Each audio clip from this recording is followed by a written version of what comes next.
Good evening, YouTube. Who's your piper, aka Mark, coming at you from the garage.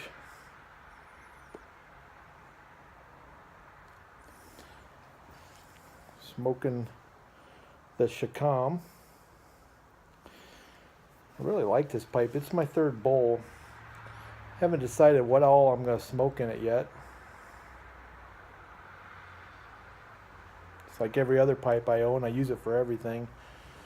Probably need to start dedicating. I started picking up some briars to dedicate towards various blends.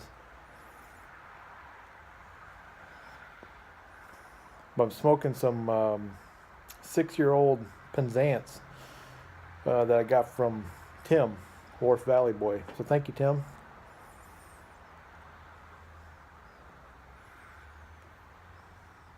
I just bought another pipe from the Pipe Nook, a Savinelli. I think it's a 207. It's a straight pipe, if that's the one I settled on. I can't remember now. I was clicking on a lot of different pipes.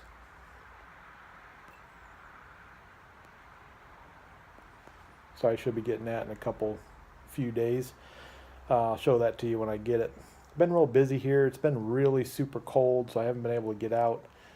Anytime I am outside, it's usually working with the rabbits, trying to get things unfrozen, and I just don't spend a lot of time outdoors.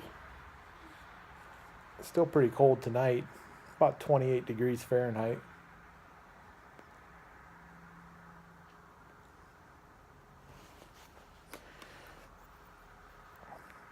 I started this video a couple times and got interrupted. See if I can get through it before I lose my battery. I did not grow up in a sportsman's home.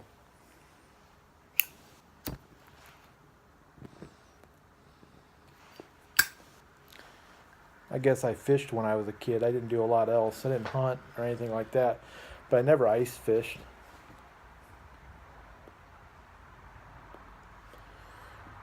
So after I got out of college and had been married a couple years, I was a supervisor in a factory, shipping and receiving supervisor. And some of the guys that I worked with were always talking about going ice fishing. And we lived near a state park, and I thought, you know what, I'm going to try that. So I bought all the equipment.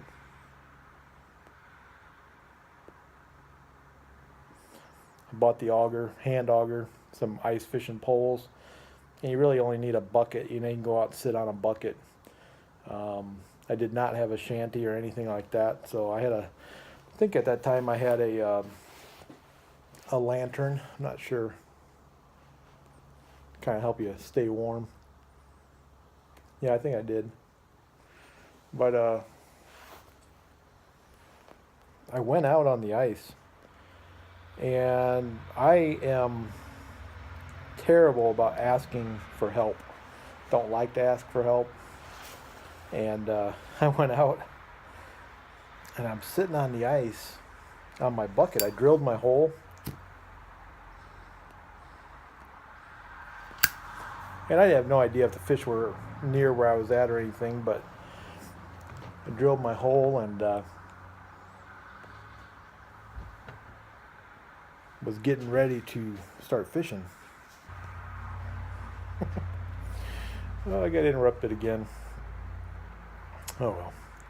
Anyways, I was starting to fish, and sitting on my bucket, and all of a sudden the ice just popped, and my bucket moved, and I was like, oh my goodness. I kind of just was a little bit startled, and I looked around, and I saw one other guy on the ice, and I looked at him, and he was just fishing. I'm thinking, man alive, that was crazy. So I'm literally tensed like a coiled spring sitting on this bucket.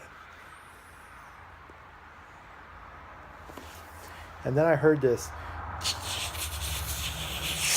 like it was like the ice was cracking, and a crack just shot right near my feet. And man, I stood up and I looked, and I look over at that guy, and he looks over at me, and kind of, just kind of gave me a look, and he didn't think nothing about it. So I sat back down.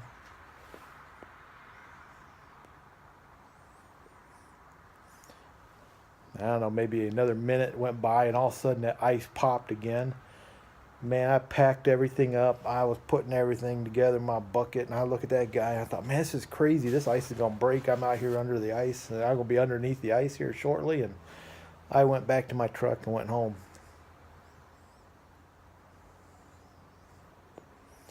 Went into work following day, and I was talking to my buddies about it, and I said, man, when ice fishing, I said, I was afraid I was going to fall in. And they're like, why? You know, I mean, it's been real cold and the ice is so thick, and I was describing to them what I was experiencing. I'm like, man, I'm sitting out there, I got my holes drilled, and I'm trying to fish, and all of a sudden the ice would pop, and then I saw this huge crack, and they just started laughing at me, and I'm like, what the heck? You know, I kind of got a little torqued off a little bit. And they laughed. They said, you're out there probably on the safest time you could be. That ice was just making ice. And I'm like, what are you talking about? The ice was making ice, making these noises and cracks and all this. And they began to explain to me what ice does when it's when it's so cold that it's making ice, and it's adjusting and popping, and they'll be cracking. And it really is a safe time to be out on the ice. But for a new guy, never been ice fishing before, I was scared to death. It was crazy. So I felt pretty ashamed. Well, I figured it out. I worked a couple different jobs at that time, and later that year I took an ice fishing shanty out on this big lake. It was my boss's ice fishing shanty, big 4-man shanty. It was really nice. Got really warm in there. There were several guys out on the ice. It was out at the state park, and it had a pretty good sized lake. And I parked my truck, and I drug everything out to where I was going to be fishing. There were several guys out there. Probably about 4 o'clock in the afternoon or so. And, I'm in there. I got my lantern going. It's nice and toasty. And catching fish. I was catching crappie. I'll never forget it. Catching really nice crappie. And I was just having a ball. Just like, man, this is the life, man. I love it, And as time went on, I would hear guys pack up, and they'd go. I hear them walking by, and they'd be walking back out to their truck and stuff like that.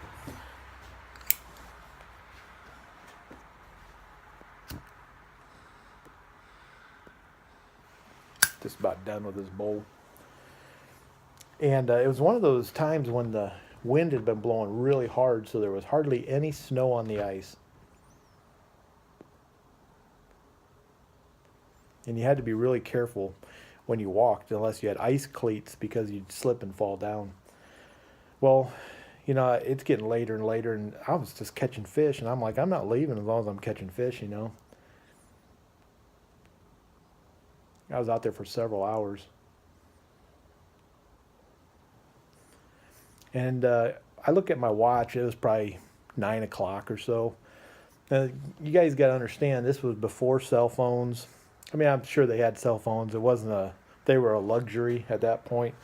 I didn't have any kind, Google Maps or anything like that. No GPS or anything. Look at my watch. About 9 o'clock, as I remember, and I stepped out, zipped open the shanty, and I stepped out. It was dark. I mean, it was pitch black everywhere I looked. I mean, I just did this 360, and I was like, holy cow, I can't even see, I couldn't see the shoreline.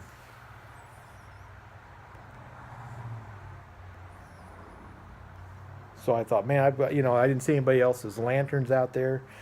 I was like, I need to button this thing up and get going, I'm done fishing. So I got everything broke down into the sled. I started walking, following my tracks. And I only went about 10 feet. And all of a sudden, the ice was bare. And I just had a lantern. I'm holding it up, way up, trying to see. And I couldn't see my tracks anymore. I couldn't see the shore. There was no ambient light. It was pitch black. It's the darkest, just absolute pitch blackness. And I thought, man alive, And I knew I was out of ways, and I thought, I don't want to get out, start walking, and then if I just veer a little bit, I could just end up walking in this big circle on this ice, or, and there was open spots farther out. And I thought, man, this could get really dangerous if I don't really sit down and really think about what I'm doing.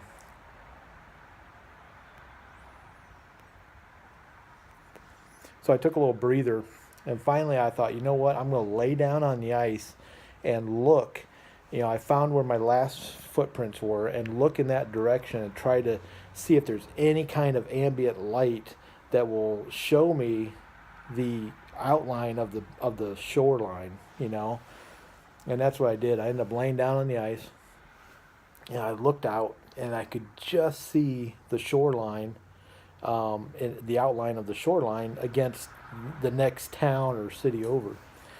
And so I would do that every so often. And finally I hit the shoreline. I got up to the shore, so I was pretty excited.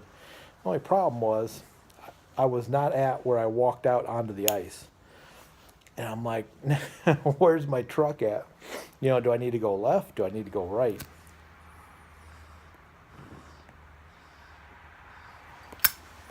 There's this saying, if you go right, you'll never go wrong.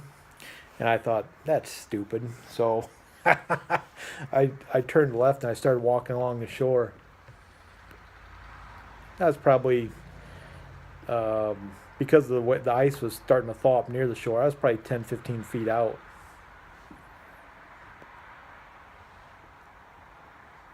I was walking and figured I'd just walk, and eventually, if I walk clean around that lake, I'm going to find a ramp or something. I'll get out and I'll find somebody and we'll find my truck. I walked maybe a couple hundred yards, and all of a sudden the ice broke and I went through. And I went through, because I was pretty close to the shore yet, I only went through up to like my knees. And I was like, heck with this, I took that as a sign to go back the other way. And I should have listened to my gut, because if I would have turned right, I would have come out to the boat ramp area. Wasn't really a ramp, but the path that would have led me up to my truck. And sure enough, I found my truck, but it took me, I think it was a couple hours to find my way back to my truck, all total.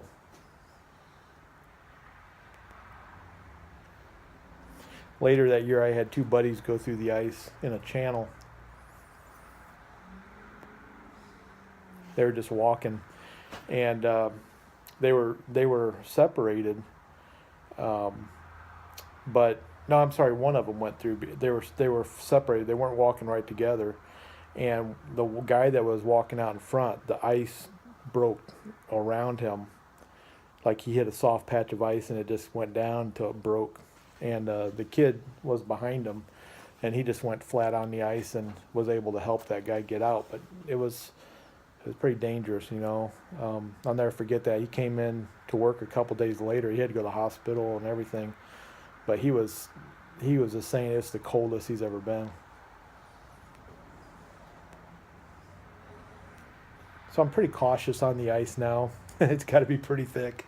I have done some things walking across some of the lakes in our county. It's been a lot of fun, but I like ice fishing. You got to be careful. You got to use your head. Anyways, coming up on 10 minutes. No, this is only on this part of the video. I can't remember. I started stopping this video so many times. I don't know how long this video is going to be. Anyways, hope you guys have a great week. Just checking in with you. Tim, thanks again for the Penzance. Really enjoying it. Just about out of it. Go ahead in and warm my feet and my hands up by a fire. So you guys take care. Till next time, who's your piper?